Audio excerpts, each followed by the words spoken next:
The recycling alarm blared through the Stellar Horizons corridors for the third time that week. Captain Sarah Morrison rubbed her temples as she made her way to the engineering deck, her boots echoing against the metal grating that had seen better decades. The ship's previous owners had painted the walls a cheerful yellow, now faded to the color of ancient parchment, peeling in places to reveal the steel beneath. "Talk to me, Marcus," she called out as she entered the engineering bay. The space was a maze of jury-rigged systems and spare parts salvaged from a dozen different vessels. Her chief engineer's legs protruded from beneath a large processing unit, his voice muffled by machinery. "Remember how I said we needed to replace the molecular separator 6 months ago? Well, now it's decided to retire without putting in its notice." Sarah leaned against a coolant pipe, careful to avoid the patch of duct tape holding it together. "How bad?" Marcus Wheeler rolled out from under the unit, his dark face streaked with lubricant. "We can keep it running, but we'll need to cycle down to half capacity for the next few weeks.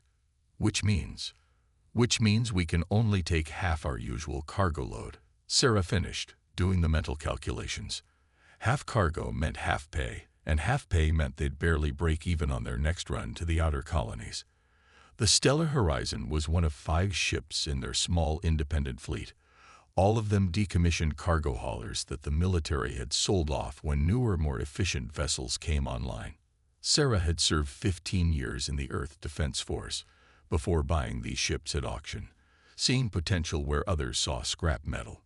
"Captain to the bridge," Zara's voice crackled over the intercom, carrying the slight urgency that Sarah had learned to recognize in her first officer's usually calm demeanor. "Keep it together, Marcus," she said, already heading for the door. "We'll figure something out. We always do." The bridge of the Stellar Horizon was modest compared to modern vessels, with manual controls and physical switches instead of the neural interfaces that had become standard. Sarah preferred it this way. There was something reassuring about feeling the ship's controls beneath your fingers. Zara Chen, her first officer of 6 years, stood at the communications station, her expression puzzled. "We're receiving a transmission on an old emergency frequency. It's not human in origin." "Pirates?" Sarah asked, though she doubted it. Pirates didn't typically broadcast their presence. "No, it's..." Zara hesitated. "It's like nothing I've ever seen. The signal pattern is crystalline in structure, but it's carrying data. Complex data." Sarah settled into her captain's chair, the worn leather conforming to her shape. "Put it through." The main screen flickered to life, and Sarah found herself staring at what appeared to be a being made of living crystal. Its form was roughly humanoid, but its surface caught and reflected light in ways that made it difficult to focus on any one part of it. When it spoke, its voice was melodious, almost musical. "This is Emergency Beacon 7249 of the Athalian Collective. To any species receiving this transmission, we require immediate assistance. Our civilization faces extinction." Sarah exchanged glances with Zora. First contact scenarios were supposed to be handled by the military or diplomatic corps, not cargo haulers with recycling problems. The crystalline being continued. "We are under attack by entities we know as the Vorax. They consume energy in all forms, including the bioelectric fields that sustain our crystalline matrices. Our technology, our achievements, our very essence, all are but food to them. We have tried to fight, but our weapons pass through their energy forms without effect. Our defensive systems, advanced as they are, mean nothing to beings who consume energy itself." The transmission crackled with interference, the image destabilizing momentarily. "We detect that your species still utilizes physical technology, machinery, chemical processes, mechanical systems. This may be our salvation. The Vorax cannot easily interact with purely physical matter. They expect resistance in the form of energy weapons, shields, quantum arrays. But you might be able to fight them in ways we cannot." Sarah leaned forward in her chair. "This is Captain Sarah Morrison of the human vessel Stellar Horizon. What exactly are you asking of us?" "Captain Morrison." The being's crystalline surface rippled with what might have been relief. "We are asking for your help in evacuating our people, and if possible, defending against the Vorax. We have much to offer in exchange. Medical knowledge, scientific advancements, technology beyond your current development. Why haven't you contacted Earth's military?" Sarah asked. "We're just a cargo fleet." "We have," the being replied. "But your military vessels are engaged in conflicts across 3 sectors. They cannot reach us in time. You and your fleet are the only ships within range that could arrive before the Vorax complete their encirclement of our homeworld. We have perhaps 72 of your hours before we are completely cut off." Sarah felt the weight of the moment settle onto her shoulders. 5 outdated cargo ships against energy beings that fed on advanced technology. It was absurd. It was impossible. It was exactly the kind of impossible that humans specialized in. "Send us your coordinates," she said, already reaching for the ship-wide comm. "Zara, contact the rest of the fleet. Marcus." She switched channels to engineering. "How do you feel about some creative refitting?" "I thought you'd never ask," came the reply, and she could hear the grin in his voice. The crystalline being's surface shimmered. "You will help us." Sarah looked around her bridge, at the patched panels and jury-rigged systems, at the determination in Zara's eyes and the possibilities already forming in her mind. "We're human," she said simply. "Impossible situations are our specialty." As she began issuing orders to her crew, Sarah couldn't help but smile. The Vorax were expecting to face advanced technology, energy weapons, and sophisticated defenses. Instead, they were about to encounter something far more dangerous: humans with nothing to lose and everything to prove, armed with nothing but ingenuity and the contents of their cargo holds. Sometimes, she reflected, the most effective weapons were the ones your enemy didn't recognize as weapons at all. The cargo hold of the stellar horizon had become an improvised laboratory in the 24 hours since receiving the Athalian distress call. Captain Sarah Morrison surveyed the organized chaos before her, watching as her crew transformed farming equipment and industrial machinery into weapons of war. Marcus Wheeler stood at a workbench, surrounded by dismantled mining lasers and scattered tools. "The principle is simple," he explained, holding up what had once been a mineral extraction beam. "These lasers were designed to cut through rock by causing rapid thermal expansion. We've modified them to emit pulses instead of continuous beams. When the pulse hits an energy form, it should create a momentary physical disruption. Like throwing sand into a ghost," Sarah mused, examining the modified weapon. "Exactly. The Vorax might be energy beings, but they still need coherent form to function. Disrupt that form enough." Marcus grinned, his teeth white against his oil-stained face. Nearby, Dr. Elena Santos, their xenobiologist, was working with samples provided by the Athalians. "Their crystalline structure is fascinating," she said, not looking up from her microscope. "It's not just their bodies. Their entire technology is based on crystal matrices. The Vorax aren't just eating their energy. They're consuming their very civilization." The fleet's other 4 ships had arrived hours ago, each bringing their own cargo and expertise to the preparation effort. The Nomad Trader carried industrial chemicals. The Star Runner specialized in metallic ores. The Dawn Seeker and Twilight Voyager were loaded with agricultural supplies and terraforming equipment. "Captain," Zara's voice came over the intercom. "The Athalian representative is ready for the briefing." Sarah made her way to the conference room, where a holographic projection of their crystalline ally waited. They had learned the being's name was Lyra, though Sarah suspected this was a simplified version for human pronunciation. "We've analyzed the data you sent about the Vorax attacks," Sarah began. "Their tactics are predictable because they've never needed to be creative. They target energy sources, drain them, and move on to the next. No species has ever survived long enough for them to develop new strategies." Lyra's crystalline surface rippled with interest. "And you believe this predictability can be exploited?" "More than that," Sarah said, activating a tactical display. "We think we can use it against them." Your people have been fighting them with increasingly powerful energy weapons, trying to overwhelm them. But that's like trying to drown a fish. She gestured to the screen, where Marcus had compiled their defensive strategy.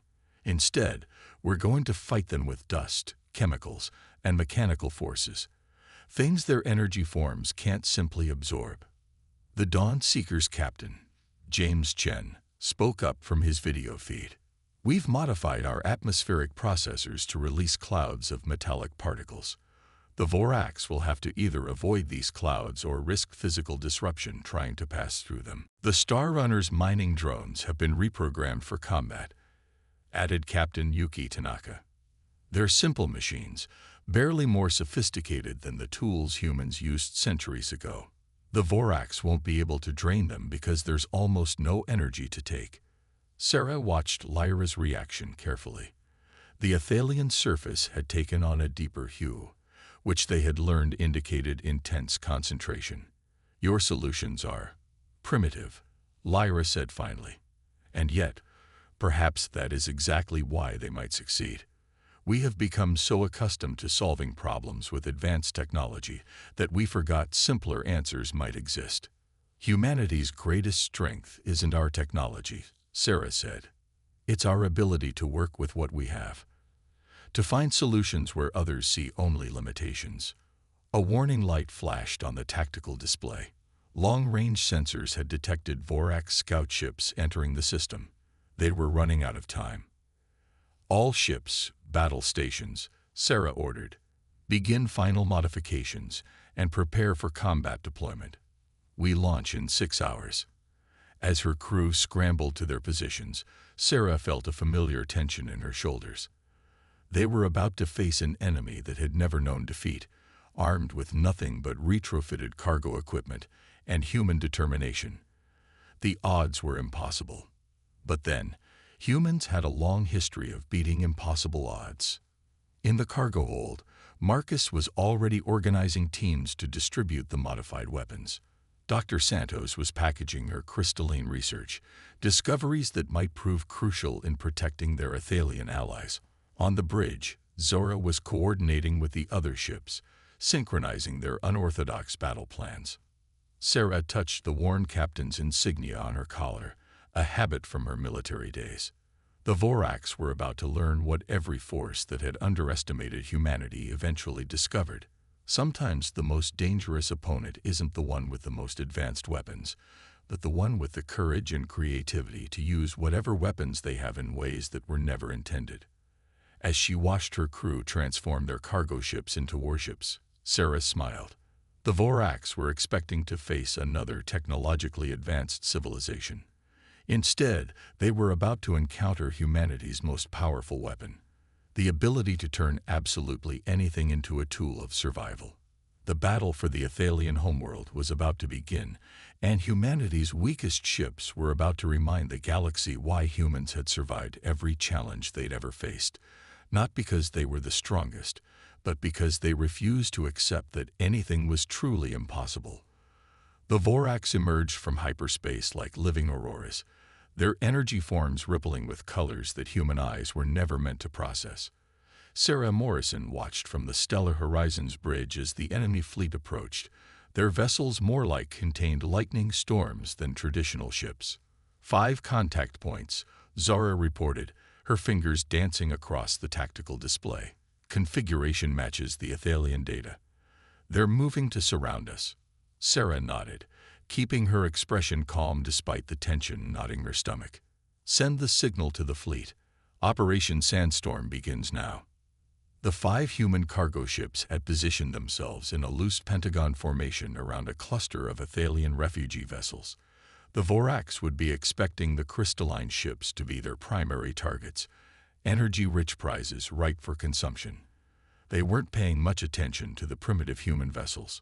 That was about to change. Dawn Seeker, you're up, Sarah commanded. Captain Chen's vessel released its first payload, clouds of metallic particles, originally designed for cloud seeding on agricultural worlds. The particles had been treated with a chemical compound that Dr. Santos had developed, based on her analysis of Athalian crystal structures. In the vacuum of space, the clouds spread out in glittering waves. The Vorax ships plowed straight through them. For a moment, nothing seemed to happen. Then the energy beings' coherent forms began to fluctuate, their brilliant colors dimming and flickering like badly tuned television signals. "It's working," Dr. Santos reported from her station. "The particles are forcing them to expend energy maintaining their form. They can't simply absorb these materials. They have to actively resist them." "Star Runner, Twilight Voyager, launch mining drones," Sarah ordered. Dozens of small, automated units deployed from both ships. The drones were primitive by modern standards, operating on simple mechanical principles and basic programming. They swarmed toward the Vorax ships, their mining lasers modified to emit rapid pulses of electromagnetic energy. The first Vorax vessel tried to absorb the drone's energy, only to find there was barely anything to absorb. Instead, the physical impacts of the drones and their pulsing beams created disruptions in the energy being's form. It was like watching a pond surface being pelted with stones, ripples of disruption spreading through the creature's coherent field. "They're breaking formation," Zara announced. 2 vessels attempting to circle around to the Athalian ships. "Not happening," Sarah said. Nomad Trader hit them with the fertilizer special. Captain Rodriguez's ship fired what had once been agricultural sprayers, now loaded with a crystalline suspension that sparked and flared in space. The liquid froze instantly in the vacuum, creating barriers of ice crystals that scattered the Vorax's energy forms when they tried to pass through them. The Vorax were learning, though. The remaining ships pulled back, their forms pulsing with what Sarah interpreted as confusion or frustration. They had never encountered resistance like this, weapons that didn't rely on energy they could consume, defenses that attacked their very nature as energy beings. "They're adapting," Marcus warned from engineering.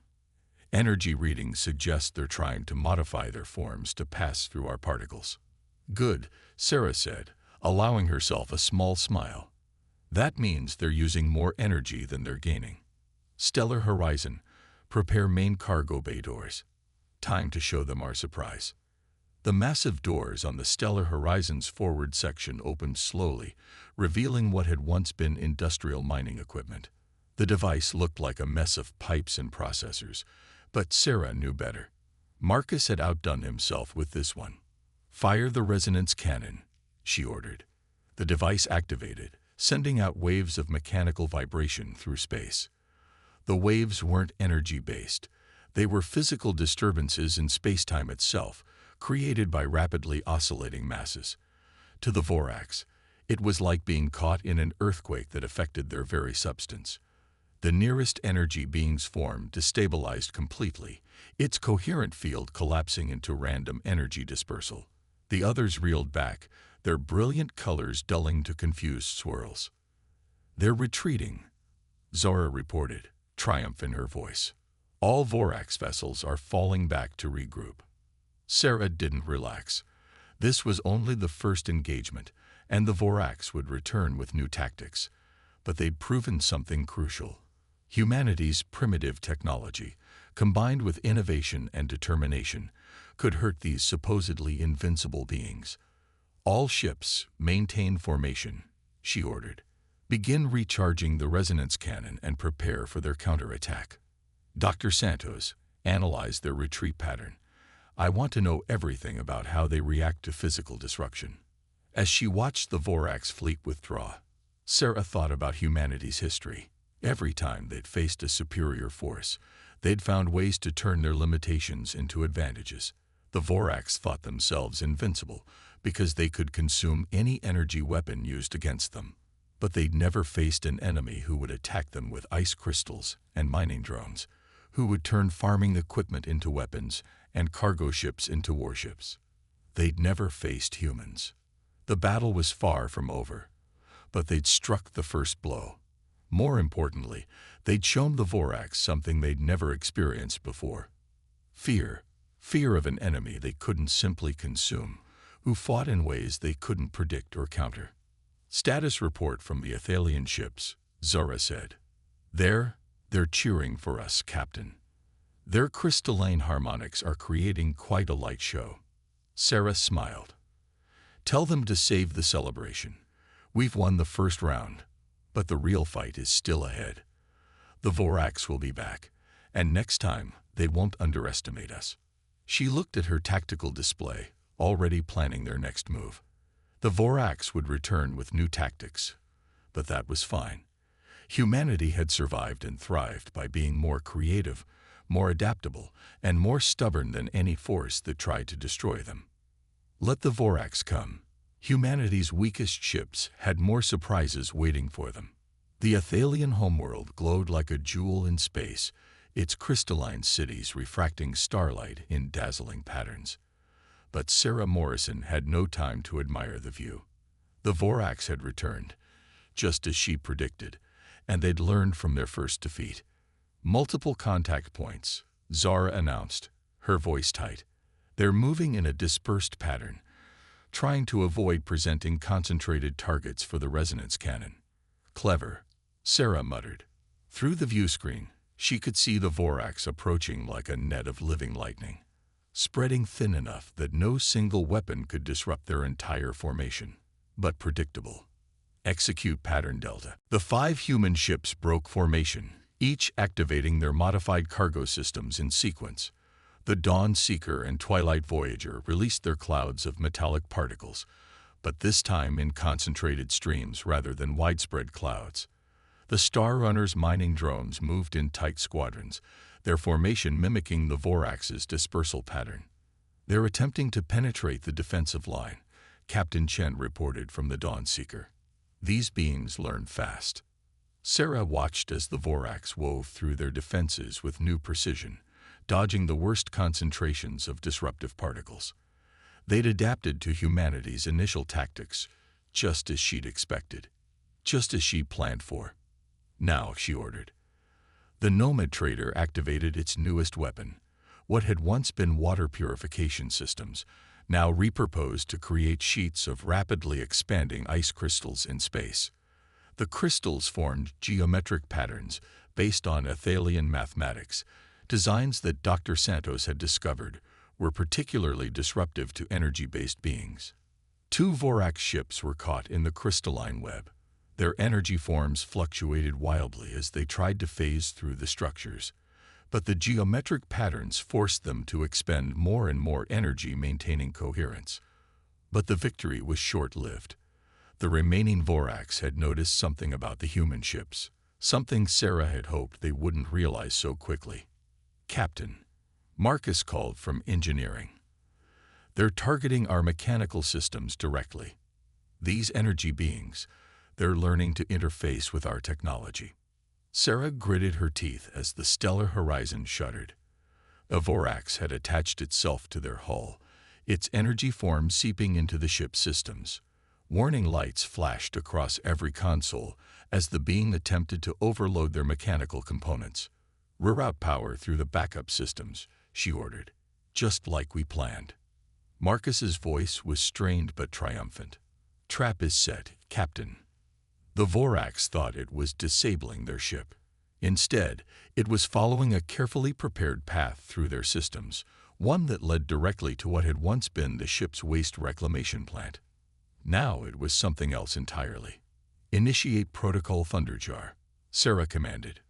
The waste plant activated, its modified systems creating a containment field that resonated at exactly the frequency Dr. Santos had calculated. The Vorax found itself trapped in a cage of mechanical vibrations, its energy form unable to maintain coherence enough to escape. But the victory came at a cost. The power required to maintain the containment field was immense, and the stellar horizon's aging systems were never designed for this kind of strain. Hull breach on Deck 3, Zara reported. Engineering reports critical damage to the primary power core. The Dawn Seeker's taken heavy damage. Captain Chen's voice crackled through static. We can't maintain particle dispersal much longer. Sarah watched as more Vorax ships approached, their formations tightening as they learned to coordinate their attacks. They were adapting faster than expected, and the human fleet was running out of surprises. That's when she saw it. the pattern in their movement, the way they flowed around certain areas of space. An idea formed, desperate but possible.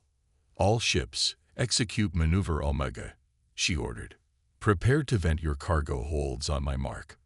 "Captain," Zora protested, "if we vent the holds, we lose most of our defensive capabilities." "Exactly," Sarah said. "And our ships become nothing but hollow metal shells."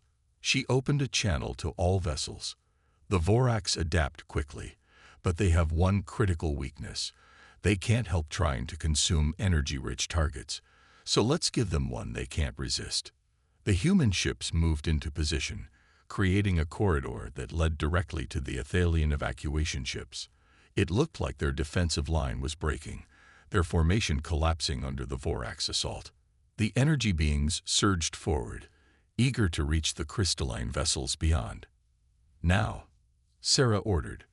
All 5 human ships vented their cargo holds simultaneously, releasing not just their remaining weapons, but everything: mining equipment, agricultural supplies, industrial chemicals.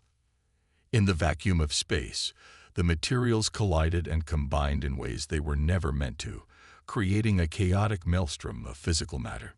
The Vorax, committed to their charge, couldn't alter course fast enough.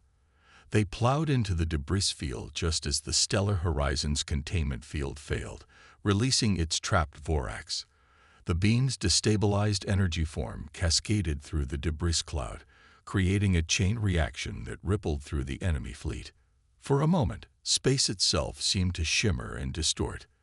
When the chaos cleared, the remaining Vorax were retreating, their once brilliant forms dulled and fragmenting. But the human fleet had paid a heavy price.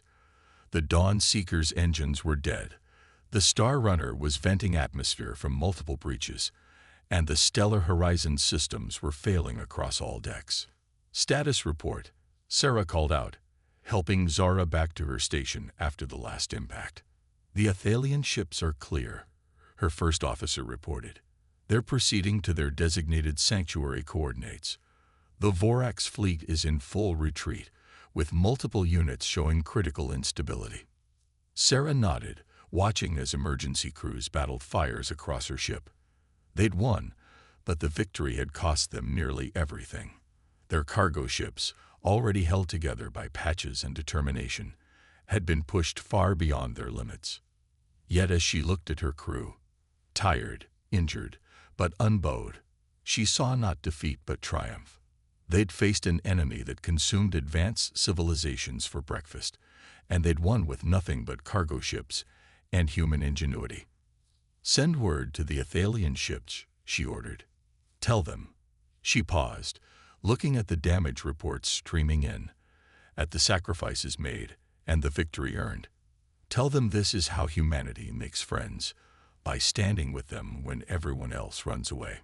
The message was sent just as the Stellar Horizon's primary power failed, leaving them floating in space, a battered but undefeated testament to humanity's greatest strength: the ability to face impossible odds with nothing but courage, creativity, and the determination to never, ever give up. 3 weeks after the battle, the Stellar Horizon floated in a repair dock above the Athalian homeworld, its scarred hull reflecting the crystalline light of the planet below. Captain Sarah Morrison stood in what remained of her cargo hold, watching as Athalian engineers worked alongside her crew, their crystalline forms moving with precise grace as they helped repair the damage.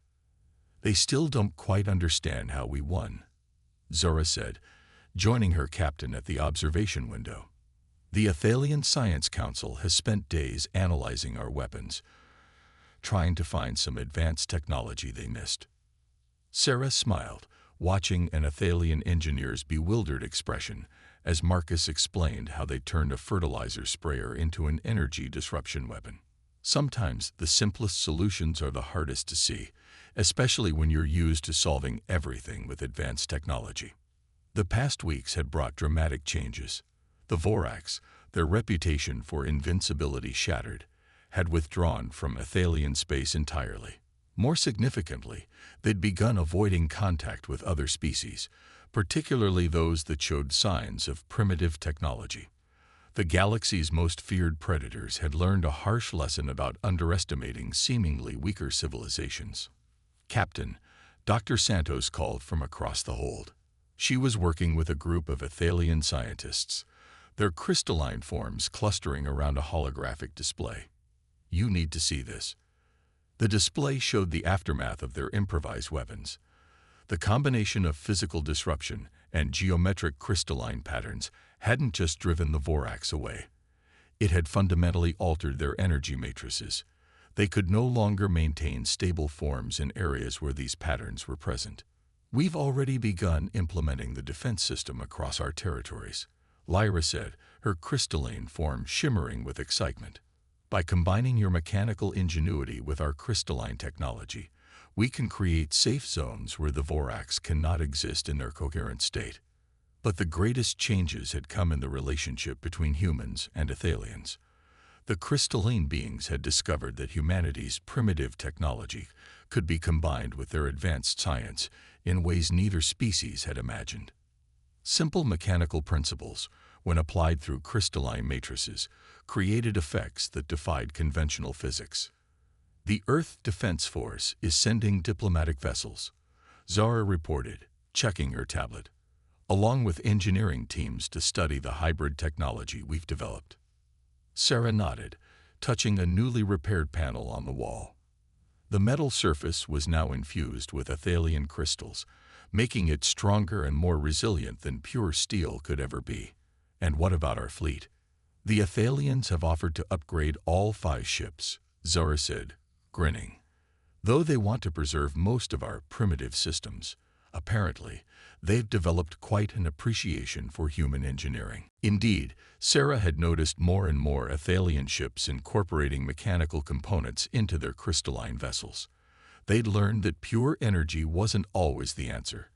Sometimes you needed the reliable simplicity of gears and levers, the predictable chemistry of physical reactions. "Message from the Dawn Seeker," Zara added. "Captain Chen says the Athalian engineers keep asking him to explain how the water purification system works. They're fascinated by the idea of filtering without using energy fields." Sarah laughed, remembering how those same purification systems had helped turn the tide of battle. "Have they decided what to call it yet?" "The hybrid technology.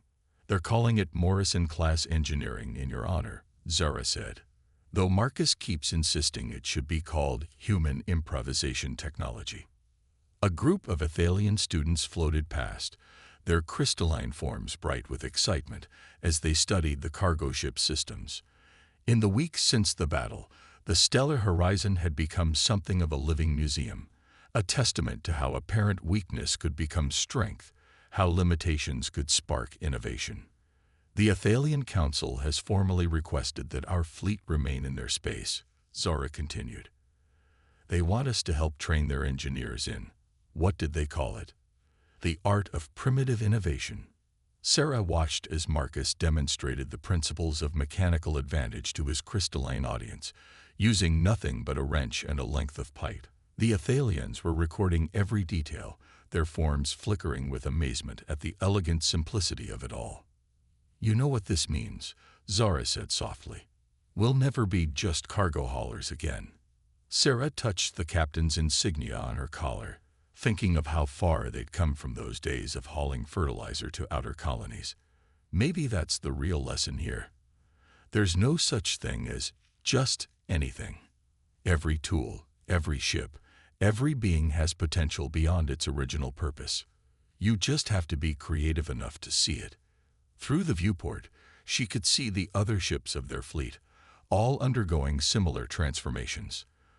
The Dawn Seeker's hull now sparkled with crystalline reinforcement. The Star Runner's mining drones had been upgraded with Athalian technology while keeping their basic mechanical functions. The Nomad Trader and Twilight Voyager were being fitted with hybrid systems that combined the best of both species' engineering. What do you think the Vorax would say? Zara wondered, if they could see how their attack brought our species together. Sarah smiled, watching as human crew members and Athalian engineers worked side by side, each learning from the other, each becoming stronger through the combination of their knowledge. They'd probably say what every force that's ever underestimated humanity eventually learns, she replied. That our greatest strength isn't in our weapons or our technology. It's in our ability to adapt, to improvise, and to turn every defeat into an opportunity for growth. As she looked out at the crystalline world below, Sarah thought about the future. Humanity's weakest ships had changed the course of galactic history, not through superior firepower or advanced technology, but through the quintessentially human traits of creativity, determination, and the ability to see possibility where others saw only limitations. The age of pure energy technology was over. A new era had begun, one where the combination of human ingenuity and alien advancement would create something greater than either could achieve alone. And it had all started with 5 outdated cargo ships and crews stubborn enough to attempt the impossible. Sometimes, Sarah reflected, the greatest victories come not from being the strongest, but from being clever enough to turn your very weakness into strength.